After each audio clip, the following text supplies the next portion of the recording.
Hi, friends, and welcome to the June 10th, 2023 edition of the Astrology podcast with me, your astrologer in Orlando, Florida, Shelley Overton. I wanted to welcome you and thank you for showing up with me week after week. It is an honor and a privilege to be able to do this, so thank you for coming. This week, we're going to talk about a few things. First off, Tina Turner.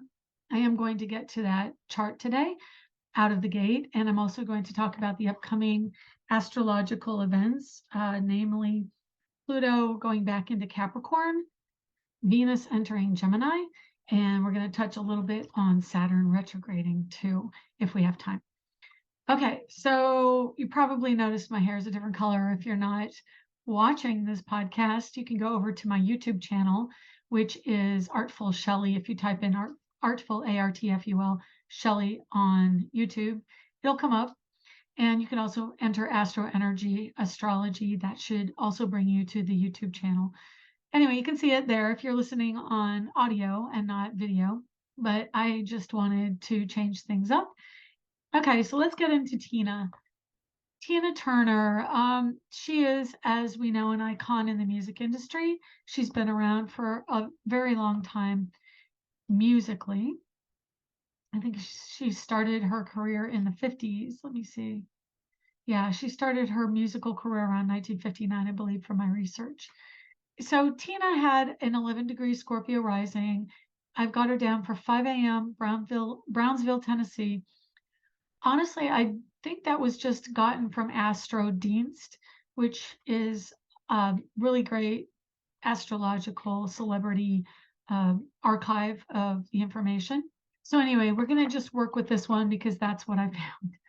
Anyway, yeah, Scorpio rising, 11 degrees. She had Pluto in Leo. She had Sun in Sagittarius next to Mercury in Sagittarius, Venus in Sagittarius, which is all musical industry.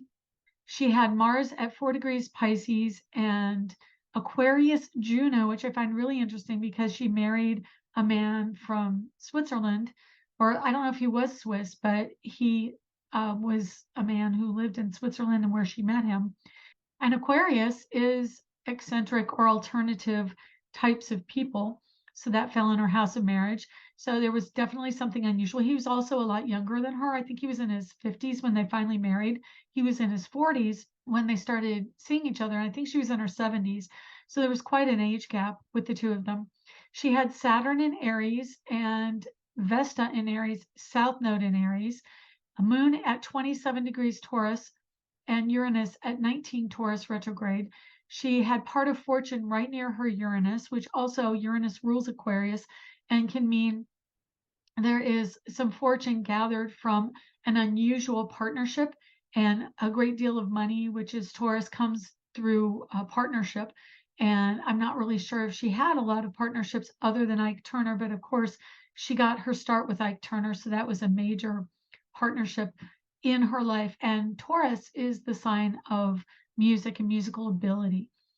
Having a 2-degree Leo Pluto is a generation of people after World War II who really kind of had a strong affinity for children and home and family. That was the generation post-war that really, I mean, she was born during the war, but as they grew up, it was a very fortunate generation. They're the generation that really kind of came in the post-war, looking to establish a home again. The soldiers came back from war and they all started families. The housing boom kicked in. The idea that everybody had a house and, a family and 2 cars in the garage. And it was definitely a boom, a baby boom coming in after that. So that was her generation. It was a very fortunate generation, as Leo is a very fortunate sign. It rules risk-taking, but also being the center of attention. She had Leo at her midheaven at 17 degrees. So, there was a lot of energy poured into being in the center and an authority in the center of attention with Leo at the midheaven. And then I'm going to show her her date of death, and that was May 24th, 2023. Yeah, at that time she was in an exact Uranus return, in her house of marriage and partnership. She had Uranus right there at 19 degrees. She had Vesta, which is home and hearth, on her part of fortune. Her Juno was right on the degree between marriage and partnership and moving into commitment. So there was a change of the marital status with her passing, of course, for her partner. Neptune was within 1 degree of her Jupiter, which is very interesting because Neptune is retirement energy and Jupiter is transformation. Pisces energy is the end of a story, and it is within 2 degrees of going into Aries. So it really was the culmination of a lifetime. And then Pluto was at 0 degrees 14 minutes. It was in her third house, which is communications. It is the energy of expression, and it shifted the energy from Capricorn, which is the physical structure of that very long-lived career in expressing herself, and shifted to Aquarius, which is kind of in a way becoming one with the collective. Pluto is death and rebirth, and she was born into a new reality, so to speak, moving into Aquarius with Pluto and Aquarius in her chart. That was an opposition energy to her Mars at 2 degrees Leo, and an opposition to Mars in Leo at the time. And Pluto, which her Mars was directly on Pluto, an action towards a major change of status, death, and rebirth.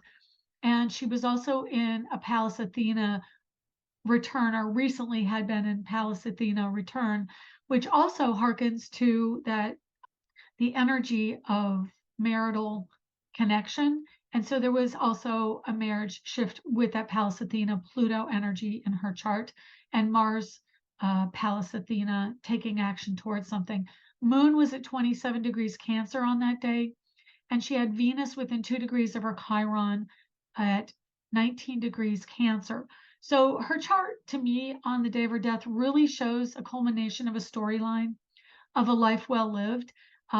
She had a strong drive, and it was sort of masculine energy with the Aries Saturn. And our home environment was a very strong energy in her house of health and service. So she really brought in, and 29 degrees Aries South Node, which I find really interesting. And she had just had an opposition with the nodes, North Node at 3 Taurus, which meant that right before she passed, she had the North Node conjunct the South Node and vice versa on the other side in her 12th house. So it is a node of fate and the nodes of fate. So there was definitely a shift of energy going on with Uranus, with the nodes of fate, with Mars on her Pluto, and in opposition to the transiting Pluto in her chart. So it really just shows a lot of shift going on around energy the day she died. And being a Buddhist, the same type that Tina Turner was, definitely understand the spiritual connection to shifting of energy and transmutation of energy. So I think that she definitely passed at a very appropriate time for her life and for the shift of energy that she chose to take on coming into this life. Now, the other chart I have is when she left Ike Turner. Let's do Tina Turner becoming a Buddhist. And that chart shows that Saturn was going through her. I would even potentially rectify this chart to Saturn going into her 9th house, which is the spiritual growth house. And also Saturn, if it were in the 9th in a rectified chart, which tells me she probably was born a little bit earlier than this chart shows, because Saturn, even though she left Ike Turner, who was a partner and her marriage partner, that shows in the 9th house, Saturn's going through there. So there was a shift for her when she became Buddhist, going from Gemini to Cancer with Saturn. But yes, it shows that there is a connection to the 8th house, which is coming into alignment with a deeper purpose, your soul's purpose, having the energy of Scorpio, which is much more deeply intuitive energy coming in.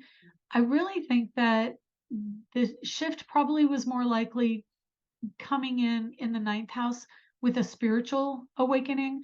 And so I think she probably, just based on that alone, was probably born a little bit earlier in the day with an earlier Scorpio rising. Having Scorpio in the first house anyway means that she was given to plutonic shifts in her life. Pluto up there, if she were born earlier, Pluto would be actually down. Yeah, Pluto would be closer to her midheaven, which would mean a major shift in her career status as well, which makes much more sense because she didn't leave Ike Turner until, well, that might still work. It might still work if she left Ike Turner in 1976 and became a Buddhist in 73, because she started chanting, and I didn't know the exact date, but I read that she started chanting in 1973. And since her birthday was November 26th, I just put it on that date for a life change. And that means that she was definitely moving into some kind of shift and change around how she saw her value as it relates to another. And it took 3 years of chanting to really get to the point where she was ready to leave, which, if you look at this chart, Saturn is in the eighth house, which would be her marriage. And so she started her Buddhist practice and created this shift of her life towards the marriage, towards the partnership, and really gained momentum as Saturn went through Cancer, went over her Chiron at 19 degrees Cancer. So she was really starting to understand a shift of how she felt about that marriage relationship. And Chiron is your wounding, Saturn is taking ownership. So about a year and a half after she became a Buddhist, she hit that Saturn on Chiron, and that would really awaken her to her wounding, which would be something she came into this world with. And then as Saturn continued to move over her Pluto, that's when she gathered the ability to actually leave Ike Turner, which I'm going to look at that chart. And if you look at the chart of Tina Turner leaving Ike Turner, she has Saturn directly on her Pluto. And that is the major shift, making the break and having the wherewithal to say, no, I own a deeper purpose and a deeper meaning in my commitment. And that is Pluto in Leo, which is also a romantic storyline, shifting how it plays out. Saturn owning the energy of that romantic one-on-one connection. And then Pluto is the bomb going off in that relationship, and a spiritual expression of like volcanic activity or an earthquake, very ground shaking, life changing shift with Saturn on her Pluto, which is when she actually changed her relationship to Ike Turner and created a new storyline for herself. At the same time she left Ike Turner, Uranus was at 3 degrees Scorpio, sitting on her north node, which gave her the wherewithal to power through that energy.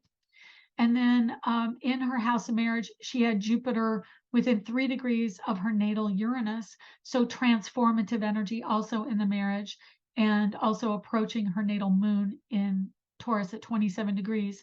I find it rather interesting. I actually have Jupiter at 27 Taurus. So her Jupiter return was really close to her moon, which was also on my Jupiter. And we both shared the similar energy in Buddhism. So, and we also share a Scorpio rising. Anyway, her Mars was at 4 degrees of Pisces, which also her Jupiter at 28 Pisces could indicate the connection to Buddhism, because Buddhism is really a very strong Piscean energy. Pisces is the wise sage, the Buddha icon, and even it can be Jesus as well. But particularly Buddhism being a very strong Piscean energy. She had Mars in Pisces, and the alternative style of religion, so to speak, was influenced in her house of home and family with the Aquarian energy as well. And just the fact that her Juno at 28 Aquarius joined up with Mars at 4 Pisces is an indicator that her marriage in Aquarius was going to go through a major shift, because Aquarius is unexpected changes. And then Mars in Pisces, meaning the drive, the Juno energy at late degrees of one sign, followed by Mars early degrees of another sign related to Buddhism, meant that Buddhism will win out over that marital situation, and that it really, the drive, the Mars energy is the next few degrees beyond the situation in the marriage, which can also affect her second marriage. But she ended her time with her second partner through death, which is Mars and Pisces as well. And Saturn was on that point. You can see that Saturn was at 6 degrees of Pisces within 2 degrees of her Mars. So the structure shifted, the ending story was connected to her drive and what was going on with that. So Saturn had a storyline with her Mars, but it also had a storyline with her marriage in the house of home and family, where that wrapped up the story. So a lot of interesting things in Ms. Turner's chart. And then her career, of course, with Pluto in Leo, like I said, if we back up the date, that would put Pluto on the midheaven, and that created a tremendous staying power with Pluto on the midheaven and the shift. And then Pallas Athena is a strong female character right there in Leo. I got chills with that. Scorpio energy with Pluto, Leo energy with Pallas Athena and Pluto on the midheaven, very strong attention for a career, staying power from the Pluto on the midheaven, and then Pallas Athena as the strong goddess warrior in her career. And may she go with all the power she generated in this life and really continue on in the ethers in the hereafter. I just wish her nothing but the best and lots of love. Okay, now we're going to do our weekly readings, going over this week's astrology. Something that I've noticed a lot in my environment, not only with myself, but also other people close to me, is that currently we've been having a lot of energy around paperwork, around legal paperwork, which if you look at this chart with Aries at 0 on the chart, which is a natural chart, you have Scorpio up there in the 8th house with the North Node at the very beginning degrees. That is legalities. So it brings in the idea of something going on legally. And then down in the 3rd house, you've got the Sun and Juno down at the bottom in Gemini, with Mercury about to go into Gemini.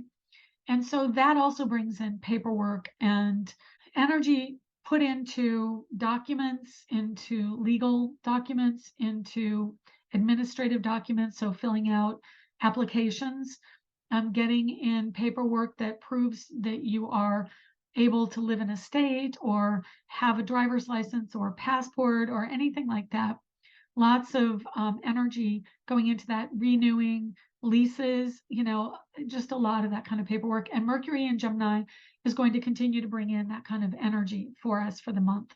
Then we have Jupiter, Uranus, Vesta, all in Taurus, North Node, early Taurus. So again, Jupiter on North Node is going to bring expansion of a shift and change in ideology and awareness and expansion of travel and expansion of material goods, moving house. Uranus at 20 degrees in Taurus is going into the next decade, starting to understand a new way of dealing with money and currency, having more attention put on a new way of dealing with currency that can be technical, which is cryptocurrency, can also be credit cards and spending more on credit cards, or understanding the method of using technology to pay for things. So doing stuff online, or how we use money in a quicker way, in a new advanced way as we go into the last decan. That is the Capricorn decan of the zodiac of Taurus. And so that's going to be much more about material goods and ambition as it relates to money. So how is money going to advance our career or advance our financial status? We have Saturn at 7 Pisces. We have the moon today, Saturday, the 10th, at 17 Pisces, and Neptune at 27 Pisces. So this is, again, culminating a storyline, expanding an awareness around Piscean themes. So spiritual growth, dreams, feeling more connected to spirit, having a focus on genealogy. I think I mentioned last week, my sister is taking a trip to pursue our family genes and genealogy. And she is in Illinois right now, looking up our connection to a clerk of court who was involved with the law firm Lincoln was in before he became president. He actually had interaction with Lincoln, and she's pursuing more of that line, which is the Moore, M-O-O-R-E, the Moore side of my family, which is my maiden name. We've got Pluto at 0 degrees, 0 minutes of Aquarius today. It moves into Capricorn tomorrow. That is going to focus us on career, on stability, on the structure that we have just shifted from March until now. And we are looking at, do we want to go back to the way it was? Is that storyline involving our best interests? Or are we wrapping up how we look at that relationship and maybe exploring what needs to change in that dynamic? So what I see about this energy, especially because we have Vesta 23 Gemini, which is duality, there may be a scenario where there are two people involved in the relationship. It could be two partners, but it could also be two storylines, or, should I go down this path or that path as a partner? What is going to happen there? And it also could involve paperwork and legalities. It means that we're going to pursue and explore the energy of the dynamic of structure as it relates to duality, whatever that may be. It could be the truth. Is the truth being told? Definitely with Mercury coming into Gemini, it is two different ideas of what the truth is. And so that can translate into lying. It can translate into duplicity. So given the fact that Trump is now facing more legal issues, that it was not only another indictment, so that's two indictments, but it is also a challenge to the truth, a challenge to his credibility. That is a very strong storyline that we're going to be going through with Sun in Gemini, Mercury in Gemini. It's not just Trump, but it is all of us on some storyline using astrology. Let's quickly get to what's going on this week so that we don't run out of time. It's going to be a lot to edit. So Saturday, we've got the moon in Pisces, which is in a difficult aspect to Mars and Leo early in the morning. And then later in the afternoon, we actually have a sextile to Uranus, which is really a cooperative energy. And there may be some kind of storyline going on with the vision and the dream as it pertains to the commitment or being in the relationship. And also with Uranus in Taurus, it is about material goods. And it can be, how are we looking at an alternative storyline with a commitment to a partner or to a coupling? And then tomorrow's really the big day, Sunday, because Sunday is when the moon joins up with Neptune. Again, an end of a storyline, an end of an emotional subject matter. Pluto goes into Capricorn at 5:47 a.m. Eastern, 2:47 a.m. Pacific. And so we're going to see a strong review energy coming in through January, I think it's January 17th, 2024, because that's when Pluto goes back into Aquarius. And of course, when Pluto does go direct later in the year, it's going to be in November, then we will have a shift going back forward. This is really the longest final push through Capricorn. Next year, we do have it again, but only for 2 months at the end of the year. This is really the review time that our lives are going to go through this final push with Capricorn and then wrapping it up next year for good. But this year is really the deeper psychological evaluation of what the energy Pluto brings to Capricorn is. And that's terrible grammar, but it is what it is. Yeah, so next year we have Pluto in Capricorn, November and December. In 2024, Pluto will be in Capricorn for November, December. And then in 2025, Pluto stays in Aquarius for the duration. So we have all this energy coming in this year to really evaluate what we are doing with our lives and our shifts and changes in the Capricorn house, in the storyline that involves Gemini, wherever that is in your chart. And for me, Capricorn falls in my Gemini house. So it's going to be strong energy for me and for Scorpio risings around communication. And are you being heard? Is your voice being heard in the scenario that involves Capricorn, the structure? Pisces energy on Sunday. And then we have the moon moving, excuse me. Then Mercury moves into Gemini at 6:27 a.m., an hour after Pluto moves in, and then at 3:27 a.m. Pacific. So a very big day. And then the moon enters Aries at 9:20 a.m. So literally within 3 hours of each other, three major shifts of sign to Capricorn, Gemini, and Aries. And the moon is an indicator, as I've discussed in the past, the moon is an indicator of a culmination of a storyline or an indicator of what's going to happen with the storyline.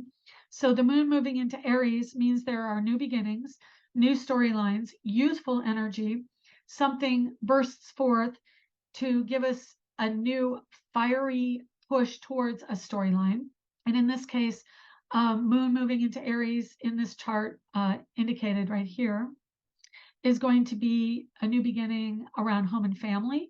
And so it's going to come in over the weekend. And then next week on the 12th and 13th, we have moon in Aries. There's going to be a fiery beginning to the week with Mars in Leo and moon in Aries. Fires are kicking in even more strongly now. We have the Mars energy in fire Leo. Venus is in fire Leo. And we have all the fires up in Canada coming down and polluting the air in New York right now. So Monday, Tuesday are going to be stronger days for fire. Venus and Mars both in Leo now, meaning there are fiery intentions going on within relationships. It does connect us to romance. It connects us to playfulness, our childlike initiation of energy. And then with the moon going in Aries, that is a trine energy. So there is going to be an emotional beginning or new beginning to something. Could be romantic. So all of you romantics, fiery energy coming in for you. Tuesday, moon in Taurus, and then it joins up with Jupiter. So there's going to be a connecting to the material world. So whatever the fiery passions are towards doing something together with the fiery Venus and Mars trining to the moon, by the middle of the week, we're going to have more of a grounded, tangible commitment coming in and a coupling coming. So that will be a strong potential for the reality of a new coupling coming in the middle of the week. Wednesday, we'll have a bit of stress from the moon squaring Venus and Mars. And that is just, again, altering how we do things, looking for a better way between two people. Thursday, we have a little bit more stress as Mercury and Saturn square each other. Mercury in Gemini means there's quickness of mind and the desire to quickly come to a conclusion, express ideas.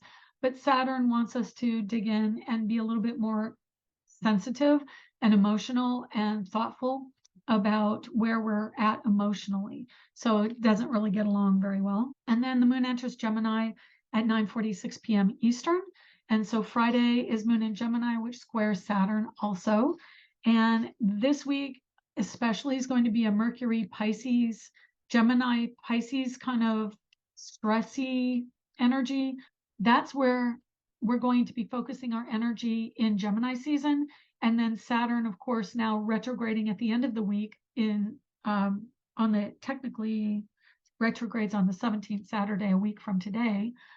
We're going to feel a review coming in and an awareness in a clearer minded sense of exactly where our emotions are. We're not going to be as laissez-faire. We're not going to just lay back and take it like Saturn in Pisces might normally do.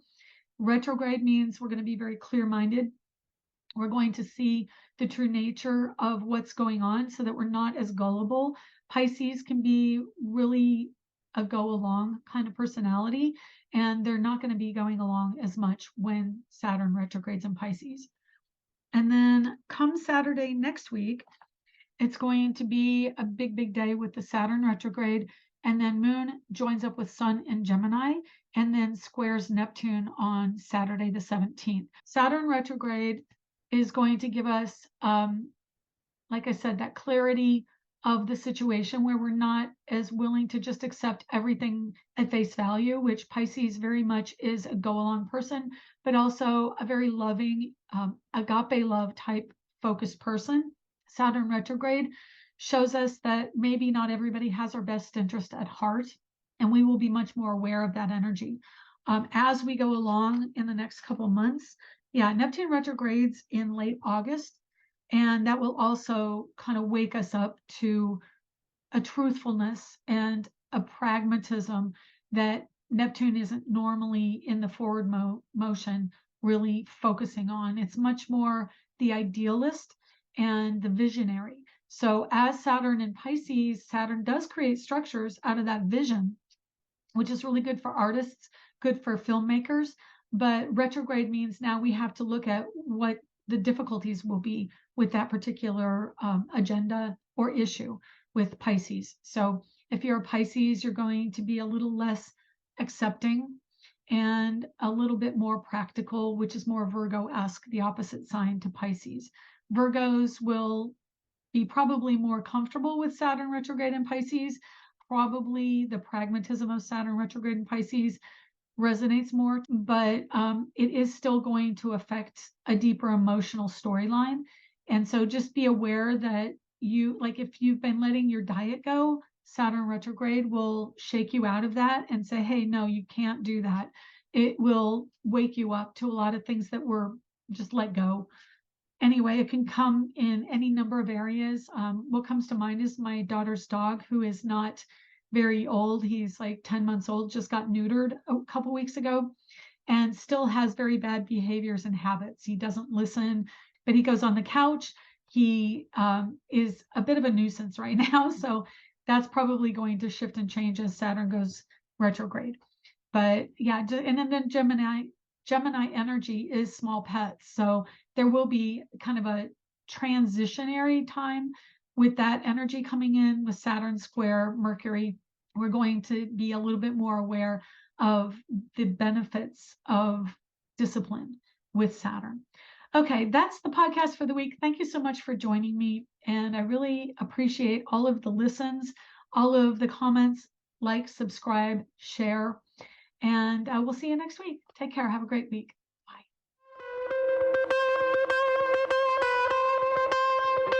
Baby, I like you raw. I like you raw. I like you raw. I like you raw.